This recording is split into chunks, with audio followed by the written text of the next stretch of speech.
এর মধ্যে দেখিয়া হারিকিন নিয়ে বাতি নিয়ে উনি মসজিদে আসলেন। বলছেন, ভাই যুবক, তুমি মসজিদে আসো।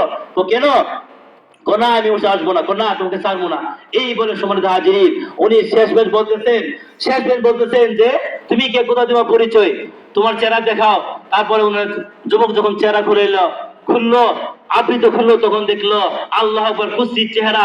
তখন বললো, তোমার পরিচয় কি? সে বলে, আমি শয়তান। জোরে বলে নাউজুবিল্লাহ। বলছেন, শয়তান তোমার তো ভালো কাছে এটা না, তুমি আমার মসজিদে আসছো। হুজুর ভালো করি না, খারাপ করছি। খারাপ কেমনে?